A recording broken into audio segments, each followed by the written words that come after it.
Kung di ka pala subscribe ko, please subscribe my channel, like and share, and hit the bell para abis bigyan ako.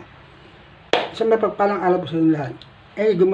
Tinuro ko sa inyo kung paano gumawa ng laman ng turong Shanghai na isda. Yun nga, tara, pilitin na natin.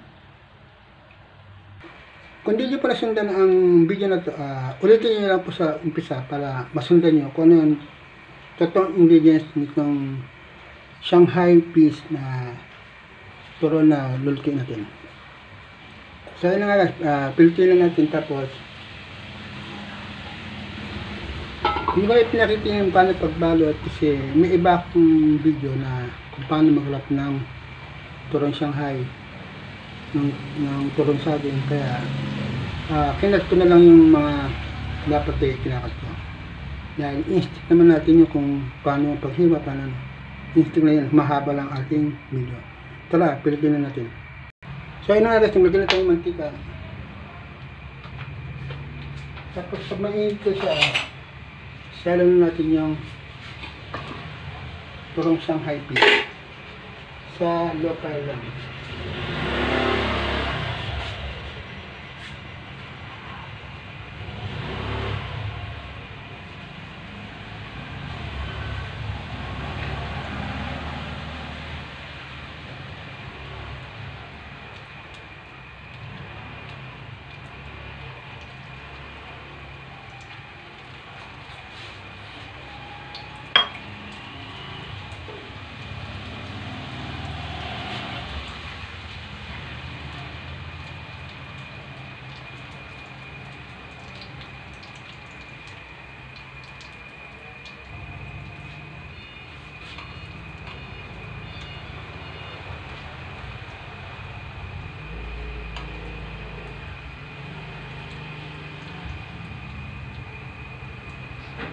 Kung hindi nyo pala sundan yung mga ingredients ng turong Shanghai, ilalagay ko lang sa description o kaya chat me sa video na to para ma-send ko ano yung mga hindi nyo na-intindihan sa pagluluto ng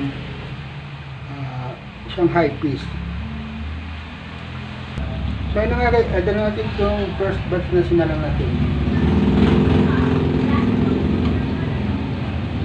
Yun na guys ganda na pagkakaluto.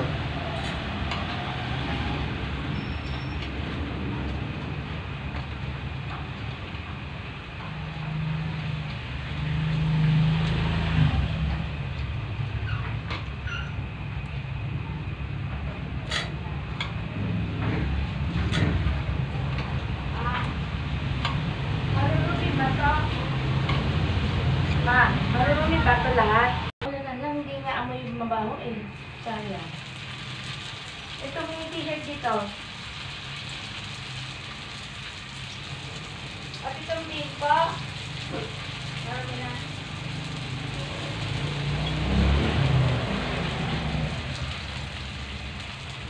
So yun nga guys, ito yung first batch na niluto natin. Pwede yung sa akin dyan ketchup o kaya toyo, suka na may sibuyas na sinilabuyo. Yan ang mga mga sawakan dyan. May video rin ako ng paano paggawa ng sausawan ng mga turon. Hanapin nyo lang po dyan sa aking YouTube channel.